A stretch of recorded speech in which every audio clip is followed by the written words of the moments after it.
Dalam hukum itu ada asal namanya lex superior, derajat legi inferior. Hukum yang lebih tinggi itu mengalahkan hukum yang lebih rendah. Ada juga lex spesialis, derajat legi lex generalis. Hukum yang lebih spesifik, spesial, ya mengesampingkan hukum yang masih umum. Termasuk lex posterior, derajat lex priori. Hukum yang lebih baru itu menegasikan hukum yang lama gitu loh. Ini kan pelajaran dasar. DPR ini pada ngerti nggak sih undang-undang kita? Ngerti nggak asas hukum? Bagaimana mungkin DPR ini membentuk peraturan perundang-undangan mereka asas hukum saja nggak ngerti? Saya tegaskan semua anggota DPR yang hari ini menghadiri rapat paripurna, catat wahai rakyat, mereka inilah pembangkang konstitusi.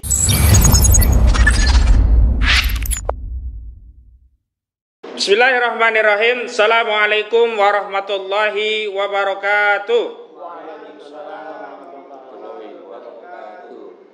Puji syukur kita panjatkan kehadirat Allah Subhanahu wa taala, sholawat berserta salam kita aturkan kepada baginda Nabi Muhammad sallallahu alaihi wasallam. Pertama-tama kami menyapa seluruh saudara-saudara sebangsa dan setanah air yang hari ini tentu suasana kebatinannya sama dengan yang kami rasakan, juga dengan guru besar, profesor-profesor yang juga sudah menyampaikan pandangannya, yang juga memberikan pernyataan keras terhadap situasi bangsa dan negara saat ini, yakni suasana kegentingan terhadap situasi konstitusi di negara kita. Karena kita tahu bahwa hukum yang tertinggi di negara Republik Indonesia adalah konstitusi, yakni Undang-Undang Dasar 1945. Dan lembaga yang memiliki kewenangan untuk menguji undang-undang terhadap Undang-Undang Dasar, yang keputusan lembaga tersebut bersifat final and binding, yakni bersifat final dan mengikat, sebagaimana diatur pula oleh konstitusi, adalah Mahkamah Konstitusi. Karena itu semestinya tidak ada satupun alasan untuk mengabaikan apa yang sudah diputus oleh Mahkamah Konstitusi, apalagi pengabaian dan atau dengan bahasa lain pembangkangan itu justru dilakukan oleh lembaga negara yang lain, yakni dalam hal ini Dewan Perwakilan Rakyat Indonesia. Sebagaimana kita ketahui bahwa belum lama ini Mahkamah Konstitusi telah memutus perkara permohonan uji material terhadap Undang-Undang Nomor 10 Tahun 2016 tentang pemilihan kepala daerah, dan sudah ada dua putusan yang dikeluarkan oleh Mahkamah Konstitusi. Putusan yang pertama adalah keputusan Mahkamah Konstitusi nomor 70 tahun 2024. Putusan yang kedua adalah putusan Mahkamah nomor 60 tahun 2024 ini. Terkait putusan Mahkamah yang bernomor 60 ini adalah putusan yang menguji ketentuan pasal 40 ayat 1 dan juga ayat 2 berkaitan dengan syarat pencalonan yang dilakukan oleh partai politik dan juga gabungan partai politik, yang oleh Mahkamah sudah ditegaskan dalam pertimbangannya bahwa syarat pencalonan calon kepala daerah, baik itu calon gubernur, calon bupati dan atau calon wali kota, itu prosentase suara atau kursinya sudah disejajarkan atau disesuaikan dengan prosentase calon kepala daerah yang maju melalui jalur perseorangan atau independen. Karena itu Mahkamah telah membatalkan ketentuan bahwa calon kepala daerah itu harus didukung oleh partai politik atau gabungan partai politik yang memiliki suara 20% kursi atau 25% suara, itu sudah dibatalkan. Dan kemudian Mahkamah secara tegas dalam amar putusan yang kita sudah dengarkan pembacaannya dan masih bisa kita baca berulang-ulang di berbagai platform sosial media, dan video pembacaan putusan itu masih bisa kita tonton berulang-ulang di kanal YouTube Mahkamah Konstitusi, bahwa ketentuan pasal 40 Undang-Undang Nomor 10 Tahun 2016 tentang pilkada itu sudah ditafsirkan oleh Mahkamah sejalan dengan syarat majunya calon perseorangan melalui jalur independen, ya. Di ketentuan yang pertama berkaitan dengan pemilihan kepala daerah di tingkat provinsi, DPT atau daftar pemilih tetap dari suatu provinsi yang jumlahnya sampai 2 juta, itu ditetapkan syarat untuk bisa mencalonkan adalah 10% dari total DPT. Perolehan suaranya begitu. Kemudian di atas 2 juta sampai 6 juta itu 8,5%. Kemudian di atas 6 juta sampai 12 juta itu sebesar 7,5%. Lalu yang terakhir di atas 12 juta itu 6,5%. Sebagaimana kita ketahui bahwa Provinsi Jakarta ini DPT-nya sekitar 8,2 juta jiwa. Sehingga dengan keputusan Mahkamah Konstitusi nomor 60 ini, maka pilkada khusus Jakarta itu tidak lagi harus 20% syarat untuk mencalonkan, tetapi cukup 7,5%. Sehingga setiap partai yang punya kursi, 8 kursi, itu bisa mencalonkan secara mandiri, tidak perlu berkoalisi. Harusnya putusan ini ditaati oleh seluruh organ kekuasaan. Pertama, putusan ini harus dipatuhi oleh Komisi Pemilihan Umum, sehingga ditindaklanjuti oleh KPU untuk membentuk per KPU atau PKPU, Peraturan Komisi Pemilihan Umum, untuk menyesuaikan ketentuan pasal 40 Undang-Undang Pilkada ini dalam peraturan KPU-nya. Sehingga KPU tidak boleh memaksakan hanya menerima calon yang suaranya 20%. Kalau DKI harus 22 kursi. Tidak, sekarang 8 kursi pun harus bisa diterima sebagai calon karena sudah turun jadi 7,5% gitu.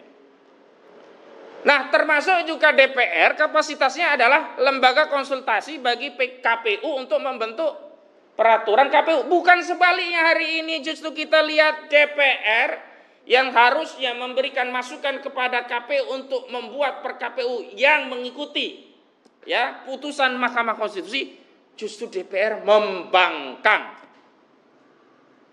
Yang menarik, alasan pembangkangan DPR ini justru tidak dapat diterima oleh akal. Bahkan tidak bisa diterima oleh adik-adik mahasiswa yang baru kuliah di Fakultas Hukum. Kenapa? Ini sangat asasi pembangkangannya. Kenapa demikian? Dalam rapat Badan Legislasi terkait pembahasan rancangan undang-undang perubahan keempat Undang-Undang Pilkada, DPR RI mempertimbangkan akan menyesuaikan norma 40 itu tidak mengikuti putusan MK nomor 60, tapi mengikuti putusan Mahkamah Agung dalam kasus yang 70. Sebentar, ada 2 ya, yang 60 dulu yang saya bahas. Jadi menurut DPR, syarat yang diatur MK tadi dari 6,5%, naik 7,5%, 8,5% sampai 10% itu hanya diatur, nanti akan dirinci dalam peraturan yang mengikat bagi partai politik yang tidak punya kursi di DPRD. Nyambung kagak ini? Ya jelas kagak nyambung. Kenapa? Logikanya begini. Sebelum punya kursi, partai di daerah itu harus lolos namanya parliamentary threshold. Itu sama, di pusat 4%, di daerah juga 4%. Kalau tidak punya 4%, dia bisa lolos gak? Punya kursi gak? Tidak punya. Sementara DPR mau mengatur bahwa syarat tadi 6,5%, 7,5%, 8,5%, 10% itu berlaku bagi partai non kursi. Gimana mau dapat syarat pencalonan? Lawang dia 4% saja tidak bisa dipenuhi, apalagi mau 6,5%, 7,5%, 8,5% dan seterusnya. Lagi pula kita sudah tahu motif dibalik pemaksaan DPR menganulir atau membangkang putusan MK ini sebenarnya adalah mereka mau bikin kartel politik bersama Koalisi Indonesia Maju Plus. Karena mereka mau bagi-bagi jatah nih di pilkada. Mereka saja nih yang menang. Kepala daerah ini untuk partai kamu ya. Sana partai kamu ya, provinsi partai kamu ya. Provinsi sana partai kamu ya. Wali kota sana kamu ya, bupati sana kamu ya.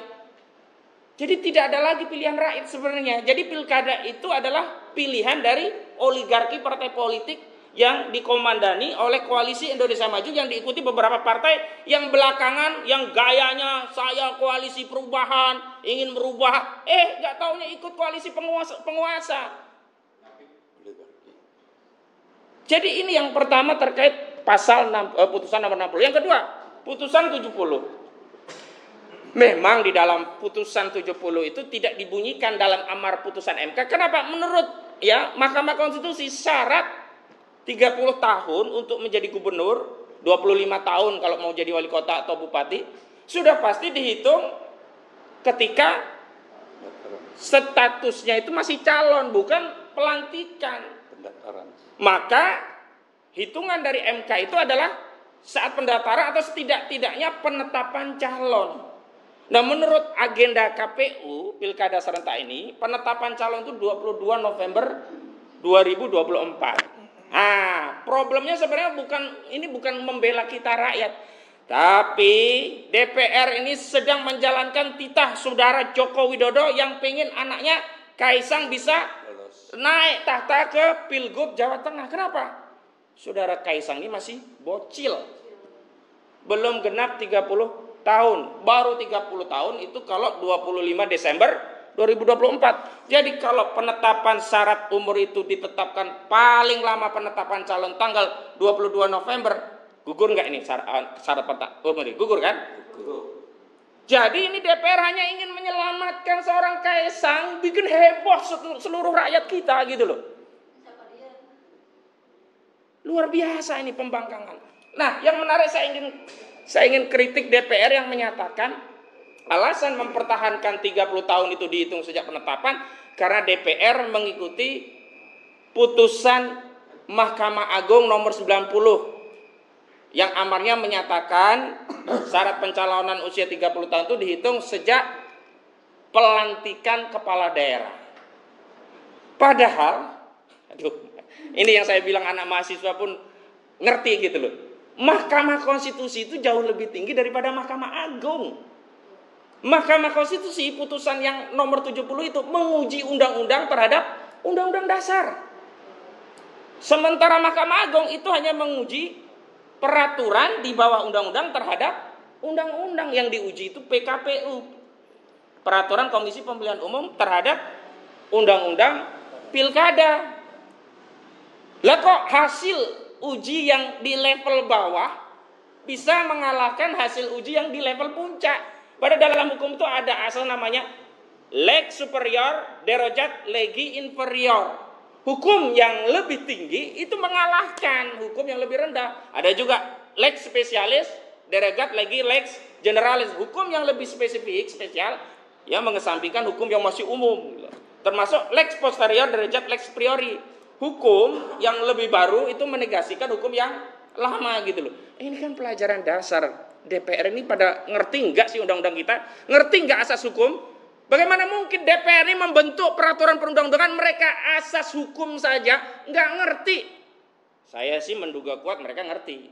Tapi lagi-lagi ada pesanan kekuasaan untuk bisa meloloskan saudara Kaisang putra Jokowi agar bisa ikut pilkada dalam rangka untuk mengokohkan dinasti politik Jokowi. Ini yang menjadi soal. Karena itu hari ini kami mengapresiasi adik-adik mahasiswa yang saat ini dalam waktu bersamaan masih terus aksi di depan gedung DPR RI dan Mahkamah Konstitusi. Saya ingatkan kepada bapak-bapak polisi, kepada aparat penegak hukum, termasuk kepada para penguasa, kepada Pak Jokowi. Saya tegaskan Pak Jokowi, bahwa mahasiswa, adik-adik kita ini sedang menjalankan hak konstitusional, sedang menjalankan hak mereka berdasarkan ketentuan pasal 28 Undang-Undang Dasar 1945, di mana negara menjamin kemerdekaan berserikat, berkumpul, dan menyampaikan pendapat. Adapun ketika ada dinamika di sana, tetap covernya adalah kemerdekaan menyampaikan pendapat di muka umum yang itu dijamin konstitusi. Jangan disalah-salahkan adik-adik mahasiswa kita. Justru biang keroknya itu adalah DPR. Kenapa melakukan pembangkangan konstitusi? Kalau DPR tidak melakukan pembangkangan terhadap konstitusi, maka niscaya adik-adik ini tidak akan aksi menjalankan hak konstitusi. Jadi jangan nanti disalah-salahkan adik-adik melakukan ini, melakukan itu, melakukan tindakan itu. Enggak, semua yang dilakukan adik-adik itu adalah hak konstitusional untuk menyampaikan pendapat. Sementara yang jelas-jelas melanggar konstitusi, bahkan melakukan pembangkangan konstitusi, bahkan ini pembangkangan yang dilakukan oleh pejabat. Oh, ini deliknya ngeri, ini lebih tinggi daripada orang biasa karena mereka ngerti. Itu adalah DPR. Dan sekali lagi, kejahatan pembangkangan konstitusi yang dilakukan oleh DPR ini belum terjadi, bukan hanya wacana, tetapi sudah masuk tindakan permulaan. Ya ini apa? Sudah melakukan rapat di tingkat badan legislasi yang hasilnya mereka sependapat untuk meningkatkan di rapat paripurna akan mengadopsi norma yang mengikuti putusan Mahkamah Agung, akan mengadopsi norma yang mengesampingkan putusan MK, di mana mereka mencoba bermain-main dengan redaksi pasal. Misalnya, ya syarat 7,5%, 6,5%, 8,5%, 10% itu hanya berlaku bagi parpol yang tidak punya kursi. Sementara yang punya kursi tetap ikut 20% dan 25%. Luar biasa ini DPR kita ini. Selama ini kan kita ingin ya memikirkan masalah kita, yakni masalah rakyat, kemiskinan, pengangguran, masalah infiltrasi asing, SDA kita yang kemarin diselundupkan ya, ada 5,3 juta ton nikel diselundupkan ke Cina. Gak ada pemasukan negara. Faisal Basri sebut yang makan duitnya yang terlibat diantaranya adalah Airlangga Hartarto dan saudara Bobi Nasution. Harusnya ini yang kita pikirkan, masalah rakyat. Kemudian kita berkonsultasi kepada DPR. Kemudian DPR sebagai wakil kita memberikan solusi terhadap masalah kita, masalah rakyat. Sebaliknya hari ini justru DPR bikin masalah dengan rakyat. Apa yang dilakukan oleh DPR? Kalian tidak pernah memberikan solusi terhadap permasalahan yang kami rasakan rakyat ini. Tapi hari ini kalian justru membuat masalah yang super besar dengan melakukan pembangkangan konstitusi terhadap putusan Mahkamah Konstitusi. Jadi mohon maaf, ini bukan kemarahan saya.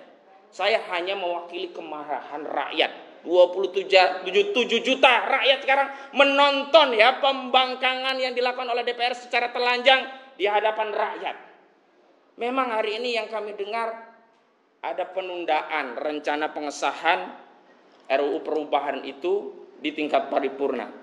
Tapi tidak pernah ada pernyataan melakukan pembatalan. Artinya apa?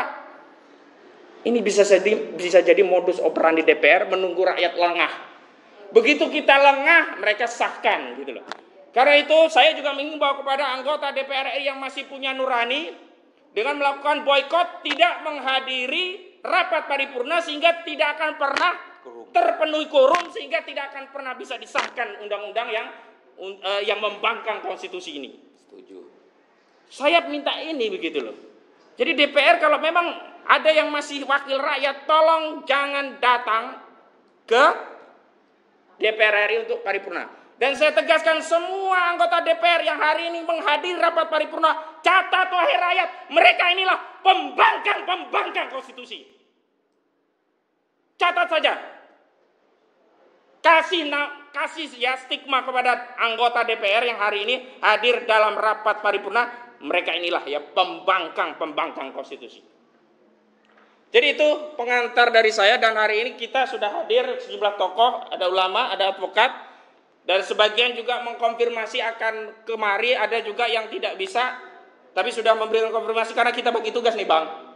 Ada yang di lapangan, ada adik mahasiswa, ada kita ya yang membuat konstruksi hukum dan pemikiran untuk mendelegitimasi dalih-dalih yang disampaikan DPR. Biar masyarakat itu terbuka, oh ternyata biang keroknya DPR sendiri gitu loh. Jadi kita berbagi. Mungkin sebagian ada yang ngambil peran berdoa, mendoakan adik-adik mahasiswa kita supaya selamat dan berhasil ya aspirasinya begitu. Dan kita ya jangan mau dipecah belah oleh penguasa. Ingat, masalah kita hari ini sama, yakni apa? Kita harus melawan pembangkangan konstitusi. Baik, itu dari saya. Selanjutnya di sini di sebelah kiri saya ada Buya Fikri Baredo, di sebelah kanan saya ada Bang Leo Siegian, ada juga Ustaz Namrudin, ada yang lain-lainnya nanti akan menyampaikan pandangan. Sebelum nanti juga Bang Egy Sujana akan hadir, Bang Azam akan hadir, tapi Bang Refli konfirmasi belum bisa karena sedang ramai di lapangan ini, bagi-bagi tugas nih. Ya, bagi tugas.